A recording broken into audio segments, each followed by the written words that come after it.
Why you're still tired even after doing nothing. You didn't run a marathon. You didn't pull an all-nighter. You didn't even step outside today yet. Your soul feels like it's been dragging a 100-pound weight. You've been still all day, but your exhaustion feels endless, like a storm you can't sleep through. Why does it feel like you've been running, even when you've barely moved? Maybe the exhaustion isn't from what you've done, but from what you've carried. Thoughts, fears, expectations, all the silent burdens that never leave you. Let's explore a different kind of tired, the kind that no amount of sleep can heal. You didn't run a marathon. You didn't spend the night glued to your laptop. You didn't even leave the safety of your home today. And still you feel like you've been drained from the inside out. That heavy, sinking feeling isn't from muscle fatigue or lack of caffeine. It's something deeper, something quieter, something far more difficult to name. Because this exhaustion isn't physical. It's emotional, spiritual, psychological. You rested at least, in theory. You laid down, closed your eyes, maybe even scrolled mindlessly through your phone, hoping to zone out. But did you really rest? Or were you just hiding from yourself? Because true exhaustion doesn't always come from doing too much. Sometimes it comes from holding too much, holding back your truth, holding in your emotions, holding together all the versions of yourself the world expects you to be. Like juggling glass balls with trembling hands, one slip and it all shatters. Let's talk about that. Let's talk about the tired that sleep can't touch. Part 1. Rest isn't rest when you still hate yourself. You can lie in bed all day. You can cancel every meeting, switch off every light, and bury yourself under the covers.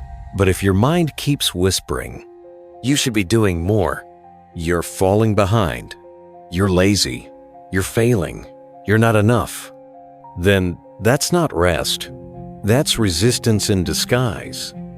Your body may be still, but your mind is at war, running sprints of comparison, jumping through hoops of judgment, spinning with guilt and shame louder than any alarm clock. And in that noise, rest becomes impossible. This isn't laziness. It's not weakness. It's not a lack of discipline. It's self-abandonment, wrapped in silence, camouflaged by stillness. And no nap, no matter how long, can fix a nervous system that is constantly pleading, "Please, just let me be enough." So the next time you feel tired after doing nothing, pause. Don't reach for coffee. Don't scroll. Ask yourself, what have I been carrying in my mind that my body is trying to rest from? Because that's where we begin to understand the real meaning of rest. Part 2. The invisible to-do list. Last time, we uncovered the truth that exhaustion can come from the silent battles within, not just the physical world outside. And now, we step into something even more subtle and far more pervasive. The invisible to-do list. Asterisk, asterisk. You wake up, the morning light filters in. Your body hasn't even moved yet. But already, your mind is racing. Already the demands have arrived. Not spoken out loud, not written anywhere, but felt deeply, constantly. Be productive. Be better. Be impressive. Be healed by now. This list has no checkboxes, but it dictates how you measure your worth. It doesn't need a reminder app, it's hardwired into your nervous system. We don't call it a to-do list, but it moves us, controls us, exhausts us. Even when we try to rest, guilt creeps in.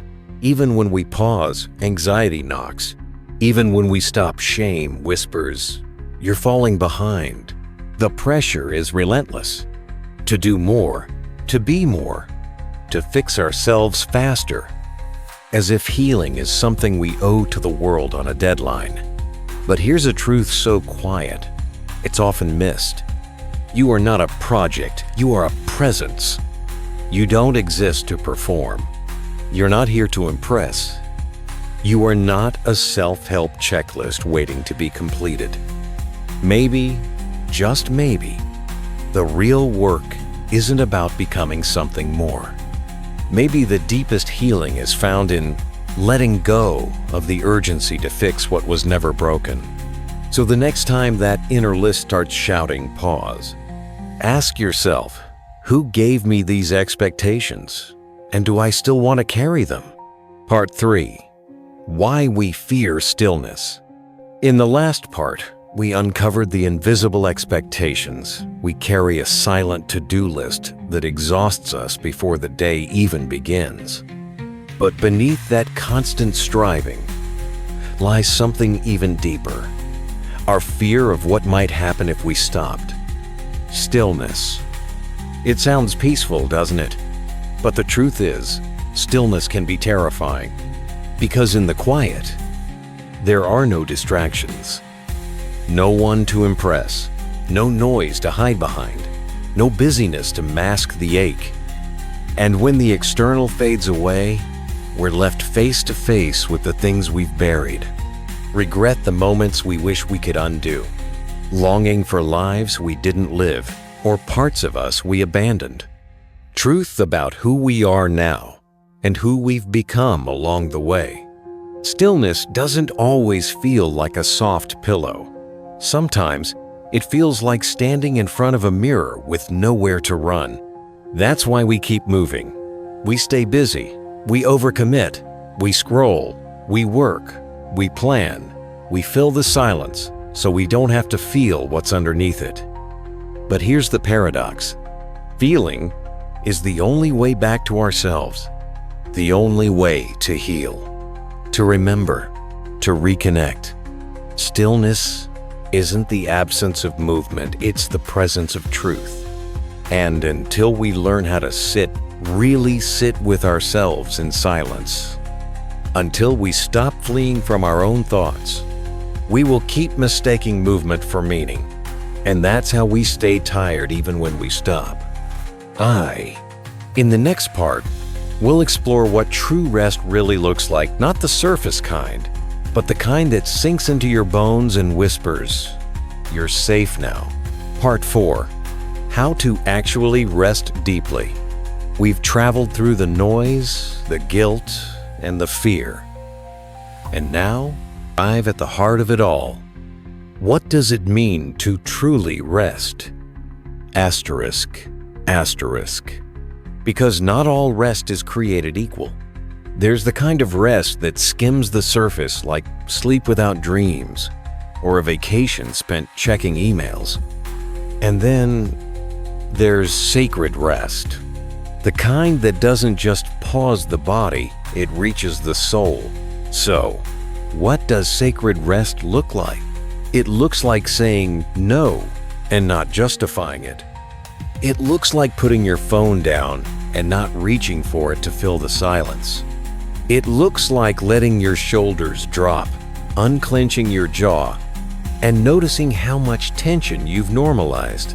It looks like gently whispering to yourself, "I am allowed to simply be, even if I don't produce anything today." This isn't laziness. This is radical honesty. Because at the root of so much exhaustion is a performance we're tired of giving. And the most radical form of rest? Choosing presence over performance. Asterisk. Because the part of you that's most exhausted isn't your body. It's the act, the smile you force, the strength you fake, the version of yourself you put on for the world even when it hurts. You don't need more caffeine. You don't need another checklist. You need kindness, stillness, space. You need to hear, maybe for the first time.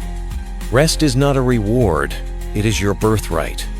You were never meant to earn your worth through exhaustion. You were never meant to burn out just to feel enough. So what if?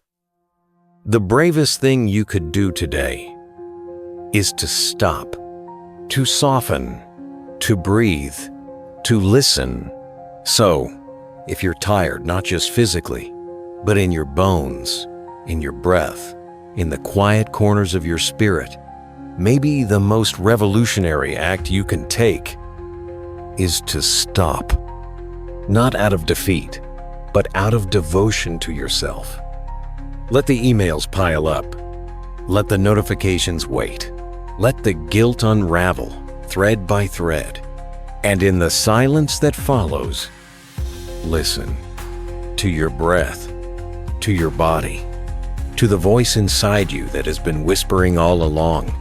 You are already enough. Real rest isn't about escaping life. It's about returning to it with a gentler heart and a clearer mind. So take this moment to soften, to breathe without urgency, to simply be. Because rest, deep, healing rest, isn't a luxury. It's a birthright. And every time you honor it, you come home to yourself. Thank you for walking this mindful path with us today. If something in this video resonated with you, leave us a comment. Your words help us grow. If you know someone who's quietly exhausted, share this with them. You never know what one quiet truth can shift. And if you haven't already, subscribe to Mindful Way Television, where healing isn't loud, but it is real. Ready for your next breath of calm? Watch our next video. It might be exactly what your soul has been waiting for. With presence, Mindful Way Television.